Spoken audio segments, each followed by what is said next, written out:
കേരളത്തെ നടുക്കിയ സംഭവം. കട്ടപ്പനയിലെ ഒരു കടയിൽ തുടർച്ചയായ 2 ദിവസം മോഷണം നടക്കുന്നു. 2ാം ദിവസം കടയുടമ പ്രദേശത്ത് പതുങ്ങിയിരുന്ന് കള്ളനെ പിടികൂടി അയാളുടെ കാൽ തല്ലിയൊടിച്ച ശേഷം പോലീസിനെ ഏൽപ്പിക്കുന്നു. നിസ്സാരമായി തോന്നിയേക്കാവുന്ന ഒരു മോഷണത്തിൽ നിന്നായിരുന്നു ഇടുക്കിയെ മുഴുവൻ വിറപ്പിച്ച ഒരു സംഭവത്തിന്റെ ചുരുളഴിഞ്ഞത്. പിന്നീട് നടന്നതാകട്ടെ സിനിമാ കഥകളെ പോലും വെല്ലുന്ന സംഭവങ്ങൾ. പോലീസ് സംഘം മോഷ്ടാവിനെ ചോദ്യം ചെയ്തു തുടങ്ങി. അയാളുടെ പേര് വിഷ്ണു എന്നാണ്. അയാളുടെ കൈവശമുണ്ടായിരുന്ന ഫോൺ പരിശോധിച്ചപ്പോൾ പോലീസുകാർക്ക് ഒരു കാര്യം വ്യക്തമായി. അയാളുടെ ഫോണിലേക്ക് നിധീഷ് എന്ന് പേര് സേവ് ചെയ്തിട്ടുള്ള ഒരു വ്യക്തിയുടെ കോള് ഒരുപാട് തവണ വന്നിരിക്കുന്നു. കട്ടപ്പന SI ഉടൻ തന്നെ സൈബർ സെല്ലിൽ വിളിച്ച് ആ നമ്പർ ലൊക്കേറ്റ് ചെയ്യാൻ ആവശ്യപ്പെട്ടു. നിധീഷിന്റെ ലൊക്കേഷൻ മനസ്സിലായതും ഒരു സംഘം പോലീസുകാർ അയാളെ പിടികൂടുന്നതിനായി അവിടെ നിന്ന് പുറപ്പെട്ടു. ഇതേ സമയം തന്നെ കസ്റ്റഡിയിലെടുത്ത വിഷ്ണുവിനെ SIയും കൂട്ടരും കട്ടപ്പന പോലീസ് സ്റ്റേഷനിലേക്ക് കൊണ്ടുപോയി. മോഷണ ശ്രമം തടയുന്നതിനിടെ കടയുടമയുടെ മകനും സുഹൃത്തും കൂടി മോഷ്ടാവായ വിഷ്ണുവിന്റെ കാല് തല്ലി ഒടിച്ചതിനാൽ അയാളെ ആംബുലൻസിലായിരുന്നു പോലീസ് സ്റ്റേഷനിലേക്ക് എത്തിച്ചത്. ഇതേ സമയം തന്നെ കട്ടപ്പന SI വിഷ്ണുവിന്റെ കോൾ രേഖകൾ പരിശോധിച്ചതിൽ നിന്നും അമ്മ എന്ന് രേഖപ്പെടുത്തിയിട്ടുള്ള നമ്പറിലേക്ക് വിളിക്കുകയും ചെയ്തു. ഫോൺ എടുത്തത് ഉഷ എന്നൊരു സ്ത്രീയാണ്. താൻ വിഷ്ണുവിന്റെ അമ്മയാണെന്നും കാഞ്ഞിരപ്പള്ളിയിൽ ഒരു വീട്ടിൽ ജോലിക്ക് നിൽക്കുകയാണെന്നും ആ സ്ത്രീ പറഞ്ഞു. പോലീസിന്റെ നിർദ്ദേശപ്രകാരം ആ സ്ത്രീയും സ്റ്റേഷനിലേക്ക് എത്തി. സ്റ്റേഷനിലെത്തിയ വിഷ്ണുവിന്റെ അമ്മയെ കണ്ട് പോലീസുകാരാകെ ഞെട്ടി. തലമുടി ആകെ നരച്ച് വിളറി വെളുത്ത് ശോഷിച്ച ഒരു രൂപം. അവർക്ക് ശരിക്കും വയ്യാഴുകയാണോ അതോ അഭിനയിക്കുകയാണോ എന്ന് പോലും പോലീസിന് തോന്നിപ്പോയി. പോലീസിന്റെ പല ചോദ്യങ്ങൾക്കും പരസ്പര ബന്ധമില്ലാത്ത മറുപടികളായിരുന്നു അവർ നൽകിയത്. ഈ അവസ്ഥയിൽ ആംബുലൻസിലിരിക്കുന്ന വിഷ്ണുവിനെ കണ്ടാൽ ആ സ്ത്രീക്ക് എന്തെങ്കിലും സംഭവിക്കും. അങ്ങനെ തോന്നിയ പോലീസുകാർ ആ സ്ത്രീ ഒന്ന് നോർമലാകുന്നതുവരെ അവരെ Kattappana saint John's hospital cum ഓർഫണേജിൽ പ്രവേശിപ്പിച്ചു. ഗുരുതരമായി പരിക്കേറ്റ വിഷ്ണുവിനെ കോട്ടയം മെഡിക്കൽ കോളേജിലേക്ക് ഷിഫ്റ്റ് ചെയ്തു. ഇതേ സമയം തന്നെ വിഷ്ണുവിന്റെ സുഹൃത്ത് നിധീഷിനെയും പോലീസ് സംഘം വലയിലാക്കിയിരുന്നു. നിധീഷിനെ ചോദ്യം ചെയ്ത പോലീസുകാർക്ക് അയാൾ പരസ്പര ബന്ധമില്ലാതെയാണ് സംസാരിക്കുന്നതെന്ന് മനസ്സിലായി. ഇതേ സംശയം തന്നെയായിരുന്നു വിഷ്ണുവിനെ ചോദ്യം ചെയ്ത സമയത്തും പോലീസിനുണ്ടായത്. എന്തോ ചില കാര്യങ്ങളൊക്കെ അവർ രണ്ടുപേരും മറയ്ക്കുന്നുണ്ടെന്ന് ഇതിൽ നിന്ന് വ്യക്തമായി. നിധീഷിനെ മജിസ്ട്രേറ്റിന് മുൻപിൽ ഹാജരാക്കിയ ശേഷം പീരുമേട് ജയിലിൽ റിമാൻഡ് ചെയ്തു. വിഷ്ണുവിന്റെ ID കാർഡിൽ നിന്നും അയാളുടെ സ്ഥലം കട്ടപ്പനയിലെ സാഗര കോളനിയിലാണെന്ന് മനസ്സിലാക്കിയ പോലീസ് സംഘം കൂടുതൽ തെളിവെടുപ്പിനും അന്വേഷണങ്ങൾക്കുമായി ആ ഭാഗത്തേക്ക് പോയി. എന്നാൽ അവിടേക്ക് അന്വേഷിച്ചെത്തിയ പോലീസ് സംഘം ആകെ നിരാശരായി. വിഷ്ണുവും അയാളുടെ അച്ഛനും അമ്മയും സഹോദരിയും അവിടെ നിന്ന് താമസം മാറിപ്പോയിട്ട് ഒരുപാട് കാലമായെന്നായിരുന്നു അയൽക്കാരുടെ മൊഴി. അന്വേഷണത്തിൽ അമ്പലക്കാവല ഭാഗത്തേക്കാണ് അവർ താമസം മാറിയതെന്ന് മനസ്സിലായി. എന്നാൽ അവിടെ എത്തിയപ്പോൾ അവർ ഇരട്ടയാർ എന്ന സ്ഥലത്തേക്ക് താമസം മാറിയതായി ആ പ്രദേശവാസികളൊക്കെ പറഞ്ഞു. ഇരട്ടയാറിൽ അന്വേഷണം നടത്തിയ പോലീസുകാർക്ക് ഞെട്ടിക്കുന്ന ഒരു വിവരമാണ് ലഭിച്ചത്.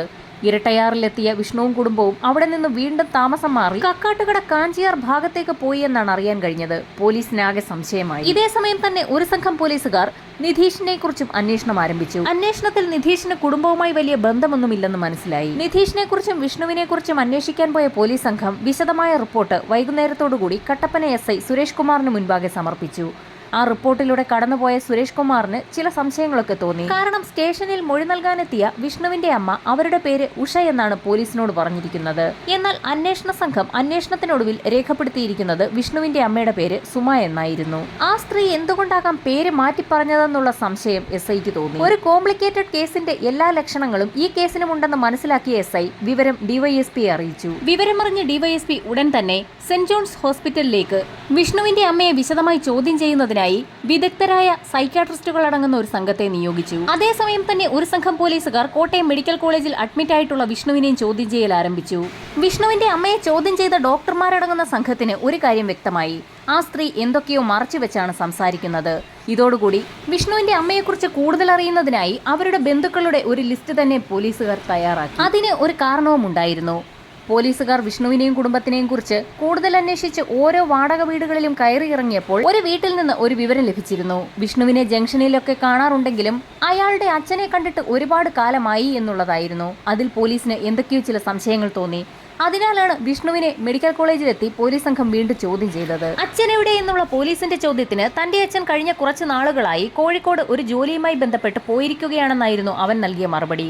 ഇത് സത്യമാണോ എന്ന് സ്ഥിരീകരിക്കുന്നതിനായി വിഷ്ണുവിന്റെ അച്ഛനെക്കുറിച്ച് പീരുമേട് ജയിലിൽ റിമാൻഡിൽ കഴിയുന്ന നിധീഷിനോടും പോലീസ് സംഘം ചെറിയൊരു അന്വേഷണം നടത്തി. എന്നാൽ വിഷ്ണുവിന്റെ അച്ഛൻ ഒരു ജോലിയുമായി ബന്ധപ്പെട്ട് ബീഹാറിലാണെന്നായിരുന്നു നിധീഷ് നൽകിയ മറുപടി. എന്നാൽ കോട്ടയം സെന്റ് ജോൺസ് ഹോസ്പിറ്റലിൽ അഡ്മിറ്റ് ആയിട്ടുള്ള ഉഷയുടെ മൊഴി അനുസരിച്ച് അവരുടെ ഭർത്താവ്, അതായത് വിഷ്ണുവിന്റെ അച്ഛൻ, കോട്ടയത്ത് ഒരു ജോലിയുമായി ബന്ധപ്പെട്ട് ഇപ്പോൾ താമസിക്കുകയാണെന്നായിരുന്നു. ഒരു വ്യക്തിയെക്കുറിച്ച് 3 പേർ 3 മൊഴികൾ നൽകിയതിൽ പോലീസിനാകെ സംശയമായി. തന്റെ ഭർത്താവ് വിജയൻ വീട്ടിൽ തന്നെ ഉണ്ടെന്ന് ഉഷ ഉറപ്പിച്ചു പറഞ്ഞതോടുകൂടി ഉഷയുടെയും വിജയന്റെയും ബന്ധുക്കളെ കണ്ടെത്തി ചോദ്യം ചെയ്യാൻ പോലീസ് സംഘം തീരുമാനിച്ചു. ചോദ്യം ചെയ്യലിൽ പ്രത്യേകിച്ച് ഗുണമൊന്നും ഉണ്ടായില്ലെങ്കിലും തൊട്ടടുത്ത ദിവസം SI സുരേഷ് കുമാറിന്റെ ഫോണിലേക്ക് ഉഷയുടെ സഹോദരിയുടെ മകളുടെ കോൾ വന്നു. വിഷ്ണുവിന്റെ സഹോദരി വിദ്യ തങ്ങളുടെ വീട്ടിൽ എത്തിയിട്ടുണ്ടെന്നായിരുന്നു ആ പെൺകുട്ടിയുടെ മൊഴി. SIയുടെ നിർദ്ദേശപ്രകാരം വിഷ്ണുവിന്റെ സഹോദരി വിദ്യയും കൂട്ടി ബന്ധുക്കൾ കട്ടപ്പന പോലീസ് സ്റ്റേഷനിലേക്ക് എത്തി. വിഷ്ണുവിന്റെ അമ്മയെപ്പോലെ തന്നെ ഒരു മാനസിക അസ്വസ്ഥതയുള്ള സ്ത്രീയെ പോലെയാണ് അയാളുടെ സഹോദരി വിദ്യയെ കണ്ടപ്പോഴും പോലീസിന് തോന്നിയത്. വിദ്യയെ ചോദ്യം ചെയ്തപ്പോഴും പരസ്പര ബന്ധമില്ലാത്ത എന്തൊക്കെയോ മറുപടികളാണ് അവളും നൽകിയത്. അങ്ങനെ വിദ്യയെയും പോലീസ് സംഘം സെന്റ് ജോൺസ് ഹോസ്പിറ്റലിൽ അഡ്മിറ്റ് ആക്കി. ഡിവൈഎസ്പിയുടെ നിർദ്ദേശപ്രകാരം അമ്മയെയും മകളെയും പരസ്പരം കാണിക്കാതെ 2 മുറികളിലാക്കി വിദഗ്ധരടങ്ങുന്ന ഡോക്ടർമാരുടെ സംഘം ചോദ്യം ചെയ്യൽ ആരംഭിച്ചു. തന്റെ ഭർത്താവ് വിജയൻ വീട്ടിൽ തന്നെയുണ്ടെന്ന് ഉഷ ഒരിക്കൽ കൂടി പറഞ്ഞതോടുകൂടി പോലീസ് സംഘം മെഡിക്കൽ കോളേജിൽ ഉണ്ടായിരുന്ന വിഷ്ണുവിനെ കാര്യമായി തന്നെ ഒന്ന് ചോദ്യം ചെയ്യാൻ തീരുമാനിച്ചു. ആദ്യമൊന്നും വിഷ്ണു ഒന്നും വിട്ടു പറഞ്ഞില്ല. അമ്മയായ ഉഷ എല്ലാ കാര്യങ്ങളും തങ്ങളോട് പറഞ്ഞെന്നും അച്ഛൻ വിജയൻ വീട്ടിൽ തന്നെ ഉണ്ടെന്ന് തങ്ങൾക്ക് മനസ്സിലായെന്നും പോലീസ് സംഘം പറഞ്ഞതോടുകൂടി വിഷ്ണു പല കാര്യങ്ങളും പറഞ്ഞു തുടങ്ങി. അമ്മ പറഞ്ഞതുപോലെ തന്നെ തങ്ങളുടെ അച്ഛൻ വിജയൻ വീട്ടിൽ തന്നെയുണ്ടെന്ന് വിഷ്ണുവും ഉറപ്പിച്ചു പറഞ്ഞു. ഇത് കേട്ട പോലീസ് സംഘത്തിന് എന്തൊക്കെയോ ചില സംശയങ്ങൾ തോന്നി. കാരണം പോലീസ് സംഘം നേരത്തെ തന്നെ വിഷ്ണു അവസാനമായി താമസിച്ച വാടക വീട് പരിശോധിച്ചതാണ്. ആ സമയത്ത് വീട് പൂട്ടിയിട്ട നിലയിലായിരുന്നു. പുറത്തുനിന്ന് പൂട്ടിയിട്ട ഒരു വീട്ടിൽ വിജയൻ എങ്ങനെ ഉണ്ടാകുമെന്നായിരുന്നു പോലീസിന്റെ സംശയം. വിശദമായ ചോദ്യം ചെയ്യലിൽ ഞെട്ടിക്കുന്ന ഒരു കാര്യം കൂടി വിഷ്ണു തുറന്നു പറഞ്ഞു. തന്റെ അച്ഛൻ കൊല്ലപ്പെട്ടുവെന്നും വീടിനുള്ളിൽ തന്നെ അയാളെ കുഴിയെടുത്ത് മൂടിയെന്നുമായിരുന്നു അവന്റെ മൊഴി. ആകെ ഞെട്ടിപ്പോയ പോലീസ് സംഘം കോട്ടയം മെഡിക്കൽ കോളേജിൽ നിന്നും വിഷ്ണുവിനെ തെളിവെടുപ്പിനായി കട്ടപ്പനയിലേക്ക് കൊണ്ടുപോയി. ഫോറൻസിക് സംഘവും ഡോഗ് സ്ക്വാഡും ഉന്നത ഉദ്യോഗസ്ഥരടങ്ങുന്ന വലിയൊരു ടീം തന്നെയാണ് കട്ടപ്പനയിലേക്ക് പുറപ്പെട്ടത്.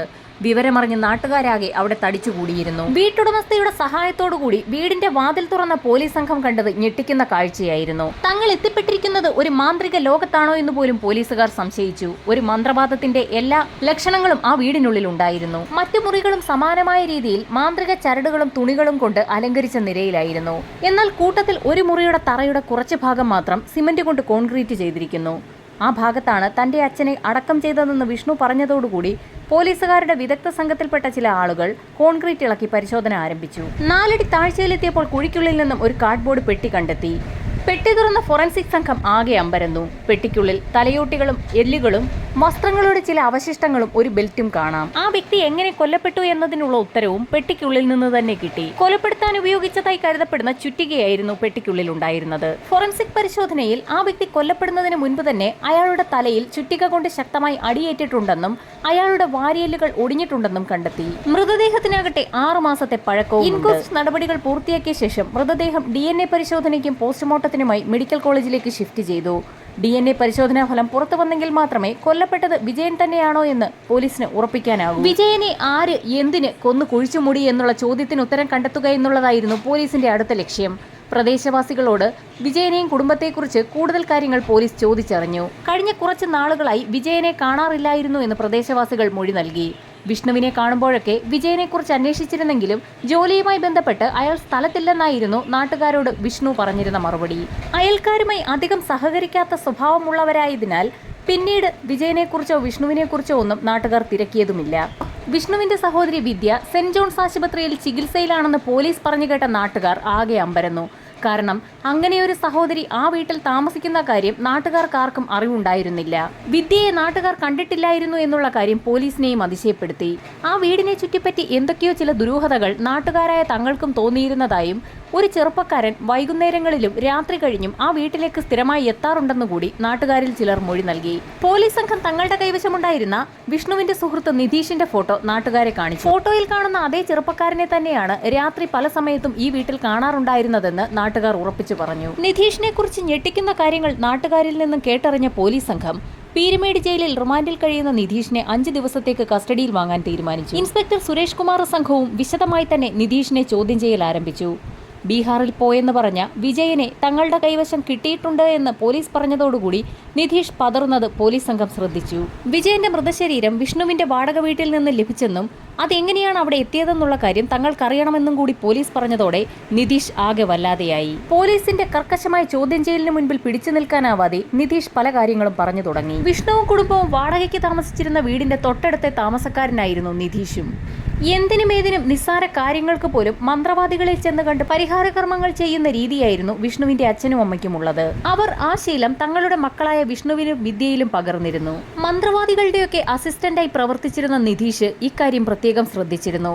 അങ്ങനെ വിജയന്റെ കുടുംബവുമായി മനഃപൂർവ്വം ഒരു അടുപ്പമുണ്ടാക്കിയെടുത്തു. തനിക്ക് അപാര ശക്തിയും കഴിവുമുണ്ടെന്നും കൂടുവിട്ട് കൂടുമാറാൻ ശേഷിയുണ്ടെന്നുമൊക്കെ അയാൾ ആ വീട്ടുകാരെ പറഞ്ഞ് വിശ്വസിപ്പിച്ചു.